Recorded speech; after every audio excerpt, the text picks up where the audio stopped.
తెలంగాణ రాష్ట్రం ఇచ్చిన party Congress party. ఆ రోజు నిధులు నియామకాల పేరిట ఇచ్చినటువంటి తెలంగాణ రాష్ట్రాన్ని ఆ రోజు నుంచి 9.5 సంవత్సరాలు పాలించినటువంటి కేసీఆర్ ప్రభుత్వం 7 లక్షల కోట్ల రూపాయల అప్పు చేసి చేసినటువంటి కాళేశ్వరం ప్రాజెక్ట్ అయితేనేమి, చేసినటువంటి పనులు అయితేనేమి, మిషన్ భగీరథ, మిషన్ కాకతీయ పనులు అయితేనేమి ఏవి కూడా సక్సెస్ఫుల్ గా కాలేదు. సిఎంఆర్ షాపింగ్ మాల్ మన హైట్ నగర్ లో భాగ్యలతా కమాన్ పక్కన ఫిబ్రవరి 29న ప్రముఖ సినీ తారలచే గొప్ప ప్రారంభం. ఈ రోజు కాంగ్రెస్ పార్టీ 6 గ్యారంటీలతో ప్రభుత్వంలోకి వచ్చి 2 గ్యారంటీలు అమలు చేసి ఈ రోజు 2 గ్యారంటీలు అమలు చేస్తున్న సందర్భంగా అనేక మంది నాయకులు మాట్లాడుతూ ఉన్నారు. వాళ్ళు నోటికొచ్చింది మాట్లాడుతూ ఉన్నారు. వాళ్ళు చేసినటువంటి కార్యక్రమం ఏ ఒక్క కార్యక్రమం కూడా సక్సెస్ కాలేదు. నిరుద్యోగుల కోసం ఏర్పడ్డ తెలంగాణలో ఉద్యోగాలు ఎవరికి దొరకలేదు. పిల్లలకి విద్యను అభ్యసించడానికి కనీసం ఫీజు రియంబర్స్మెంట్ ఇయ్యని పరిస్థితి మనం చూసాం. మహిళలకు ఆ రోజు ఉన్నటువంటి డ్వాక్రా రుణాలు కూడా ఇవ్వలేదు. ఏదైతే ఆరోగ్యశ్రీ పేరు మీద ఉన్నటువంటి బిల్లులు చెల్లించక ప్రభుత్వ ఆసుపత్రులు, ప్రైవేట్ ఆసుపత్రుల్లోకి అడుగు పెట్టనీయకుండా పేద ప్రజల్ని బయటికి గెట్టుపెట్టేస్తున్నటువంటి రోజు నుంచి 10 లక్షల రూపాయలు రాజీవ్ ఆరోగ్యశ్రీ బీమా కల్పించి కార్పొరేట్ వైద్యశాలలో వైద్యం చేపిస్తున్నటువంటి కాంగ్రెస్ పార్టీని విమర్శించే హక్కు ఏ బీఆర్ఎస్ పార్టీ నాయకుడికైనా, బీజేపీ పార్టీ నాయకుడికైనా లేదు అని చెప్పేసి చెప్తా ఉన్నాం.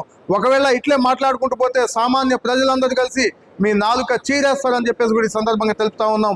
మీరు చేసినటువంటి పనులు మొత్తం కూడా ఎక్కడికెక్కడికి అట్లా ఫ్లాప్ అయిపోయింది. కాంగ్రెస్ పార్టీ ఇస్తున్నటువంటి హామీల్ని మీరు భరించలేక ప్రజల్లో ఏదో వచ్చినటువంటి తప్పుడు మాటలు మాట్లాడుతూ ఉన్నారు. వాళ్ళు జాగ్రత్తగా పెట్టుకోమని చెప్పేసి కూడా ఈ సందర్భంగా తెలుపుతా ఉన్నాం.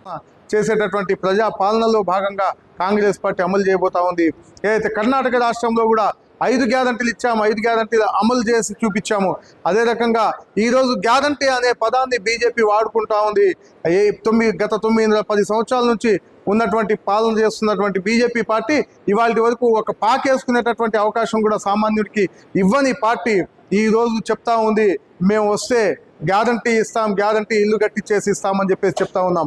బీజేపీకి బాయ్ బాయ్ అని చెప్పేసి bye bye Modi Congress party ప్రభుత్వం ఏర్పాటు చేయబోతా ఉంది. భావి ప్రధాన రాహుల్ గాంధీ గారి నాయకత్వంలో పెద్ద ఎత్తున మళ్ళీ గ్యారంటీలు కూడా ఏదైతే కొన్ని గ్యారంటీలు ప్రకటించబోతా ఉన్నారు రాహుల్ గాంధీ గారు, ఆ పార్లమెంట్ ఎన్నికల్లో ఖచ్చితంగా కాంగ్రెస్ పార్టీ ప్రభుత్వం ఏర్పాటు చేయబోతా ఉంది.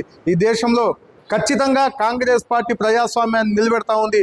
అన్ని కులాలు, మతాలు, జాతులు, సంస్కృతులు, విభిన్న సంస్కృతులు ఉన్నటువంటి దేశం మొత్తాన్ని ఏకం చేస్తున్నటువంటి భారత్ జోడో యాత్ర అయితేనేమి, ఈరోజు చేస్తున్నటువంటి భారత్ జోడో న్యాయ యాత్ర అయితేనేమి మంచి సక్సెస్ అవుతా ఉన్నాయి. ప్రజలందరూ స్వాగతిస్తూ ఉన్నారు. రాహుల్ గాంధీ గారి నాయకత్వంలో మళ్ళీ దేశంలో కూడా ఈ అన్ని పథకాలని కూడా అమలు చేస్తామని చెప్పేసి ఈ సందర్భంగా చెప్తూ తెలంగాణ రాష్ట్రంలో ముఖ్యంగా అట్టడుగున ఉన్నటువంటి తెలంగాణ ప్రజలను పైకి లేపడానికి చేసేటటువంటి సామాన్య వర్గాలని పైకి లేపడానికి చేస్తున్నటువంటి 6 గ్యారంటీలు కూడా ఖచ్చితంగా ఇంకొక 100 రోజుల్లో పూర్తిగా అమలు చేస్తామని చెప్పి ఈ సందర్భంగా తెలుపుతా ఉన్నాను.